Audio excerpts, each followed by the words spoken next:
warahmatullahi wabarakatuh. Perkenalkan, nama saya Lida Puspitasari dengan NIM 1401427422270 dengan rombel F angkatan 2022 dengan nomor presensi 17. Di sini saya akan menjawab pertanyaan-pertanyaan yang ada di soal-soal UTS mata kuliah pendidikan inklusi. Nah, pada pertanyaan-pertanyaan UTS tersebut ada 3 soal yang terkait dengan pendidikan inklusi. Langsung saja untuk pertanyaan yang pertama itu, jika Anda kelak menjadi guru kelas di suatu sekolah dasar, Anda berada di kelas dengan semua peserta didik normal atau peserta didik berkebutuhan khusus. Nah, uraikan alasan dan pendapat Anda. Nah, jika kelak saya menjadi guru kelas di suatu sekolah dasar, saya berharap di kelas dengan peserta didik normal maupun peserta didik berkebutuhan khusus. Alasan saya memilih hal tersebut itu dikarenakan saya tidak ingin membeda-bedakan peserta didik normal maupun peserta didik berkebutuhan khusus, karena mereka juga sama-sama peserta didik yang sangat membutuhkan ilmu untuk penunjang pembelajaran. Nah, saya akan lebih memperhatikan peserta didik berkebutuhan khusus dan memperlakukan dengan baik peserta didik berkebutuhan khusus. Selain itu, saya dampingi juga dan saya beri arahan agar peserta didik berkebutuhan khusus ini bisa mengikuti pembelajaran dengan anak-anak yang peserta didik normal. Nah, memang mengajarkan peserta didik berkebutuhan khusus itu sangat membutuhkan kesabaran yang ekstra ya, karena ya peserta didik berkebutuhan khusus ini memang harus selalu didampingi dan harus selalu diperhatikan dibanding peserta didik normal yang biasanya bisa mengikuti pembelajaran.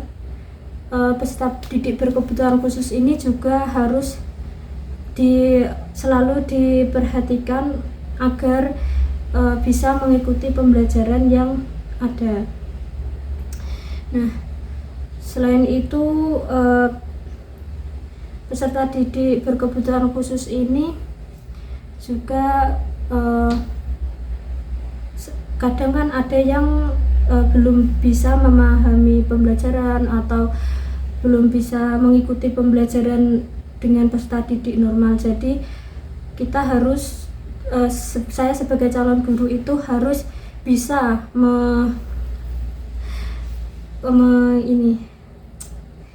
jadi saya sebagai calon guru itu bisa untuk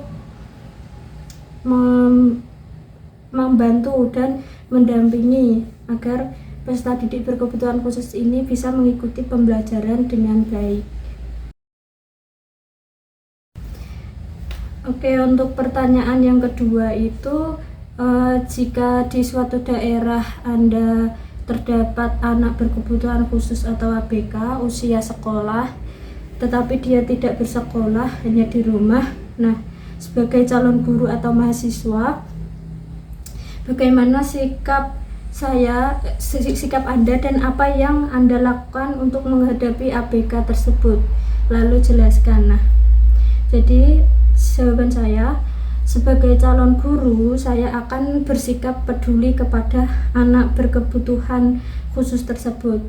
Saya peduli karena anak berkebutuhan khusus ini sangat membutuhkan ilmu pengetahuan ya, yang harus dipelajari di sekolah-sekolah. Walaupun dia tidak bersekolah, saya akan mencoba untuk membantu agar peserta didik berkebutuhan khusus ini, anak berkebutuhan khusus ini bisa mendapatkan ilmu pengetahuan yang ada di sekolah. Nah, sebelumnya itu saya akan mencoba membantu peserta didik ini jika saya ada waktu luang ya. Jadi saya akan membantu untuk mengajarkan tentang ilmu-ilmu yang ada di sekolah sebisa saya, pemahaman saya, dan menyesuaikan kebutuhan peserta didik berkebutuhan khusus ini. Saya juga akan berkoordinasi terlebih dahulu, meminta izin kepada orang tuanya apakah saya bisa dan diperbolehkan untuk mengajarkan ilmu-ilmu tersebut, ilmu-ilmu pengetahuan yang ada di sekolah tersebut kepada anak berkebutuhan khusus ini.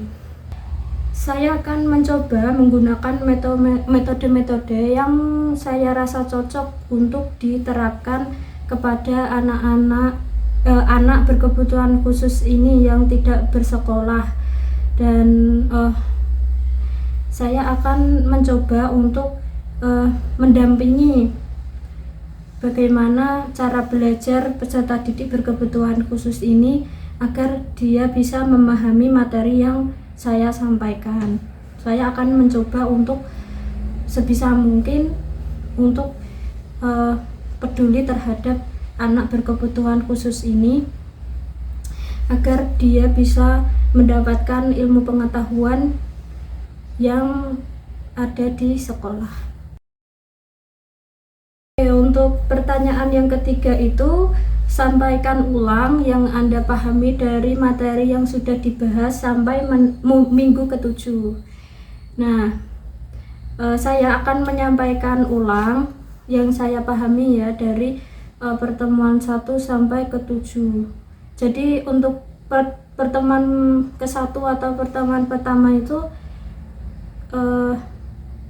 saya mendapatkan materi dari Ibu Sri Sami Asih, yang dimana Ibu Sri Sami Asih ini membahas dan menjelaskan tentang materi anak berkebutuhan khusus dan pendidikan inklusi.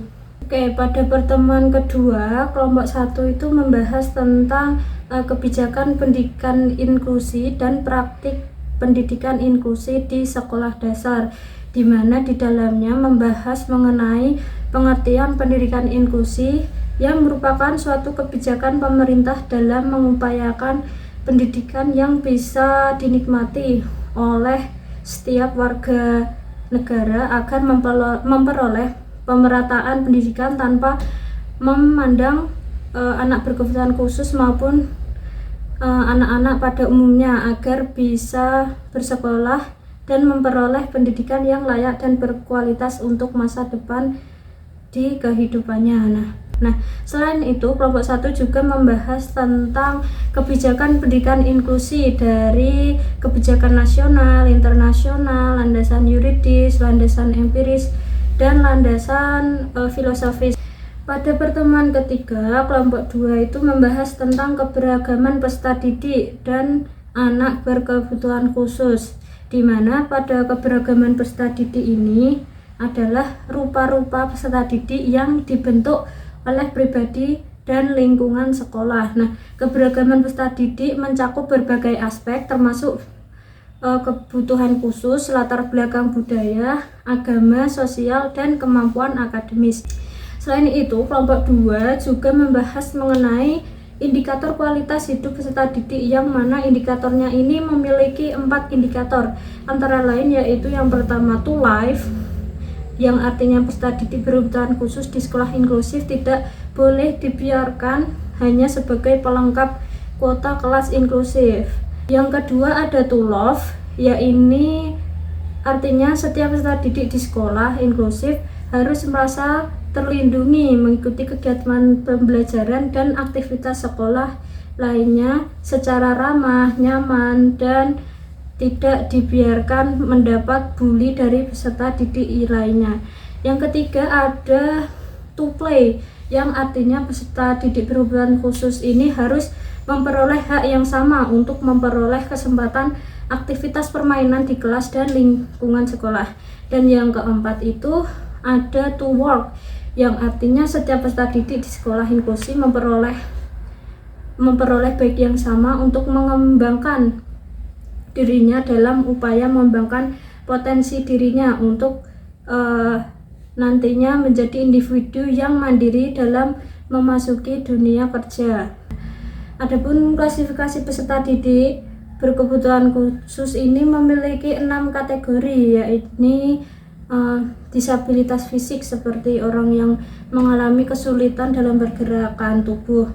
Yang kedua ada disabilitas intelektual, yaitu seseorang yang mengalami gangguan dalam berpikir. Yang ketiga ada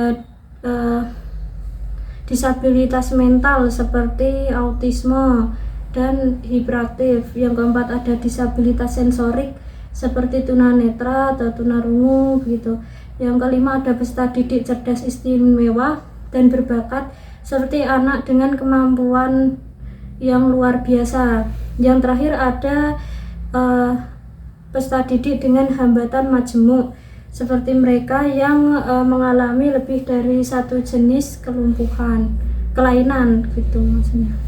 Pada pertemuan keempat kelompok 3 itu membahas tentang asesmen peserta didik berkebutuhan khusus dan pendidikan inklusi. Nah, dengan yang pertama itu menjabarkan mengenai pengertian asesmen peserta didik berkebutuhan khusus, yang merupakan proses yang sistematis atau teratur dan komprehensif atau secara menyeluruh dalam menggali permasalahan lebih lanjut untuk mengetahui apa yang menjadi masalah, hambatan, keunggulan, dan kebutuhan individu. Selain itu, kelompok 3 juga membahas mengenai teknik asesmen yang digunakan untuk anak berkebutuhan khusus, antara lain yaitu pengumpulan informasi awal, observasi, pengumpulan data, penggunaan tes dan alat asesmen, wawancara, kolaborasi, dan analisis data. Adapun langkah-langkah asesmen ini memiliki 6 langkah, yaitu screening, diagnosis, penempatan program, pemerataan kurikulum, evaluasi pengajaran, dan evaluasi program. Selanjutnya pada pertemuan kelima ini yang maju itu ada 2 kelompok ya, yaitu kelompok 4 dan kelompok 5. Nah, pada kelompok 4 ini membahas mengenai kurikulum pendidikan inklusi, yang dimulai dari pengertian kurikulum sendiri adalah perangkat mata pelajaran yang diajarkan di lembaga pendidikan atau kumpulan mata kuliah dalam bidang keahlian tertentu. Nah, kelompok 4 juga menjelaskan mengenai prinsip-prinsip penyelenggaraan pendidikan inklusi yang memperhatikan 3 dimensi, yaitu kurikuler, instruksional, dan lingkungan belajar ekologis.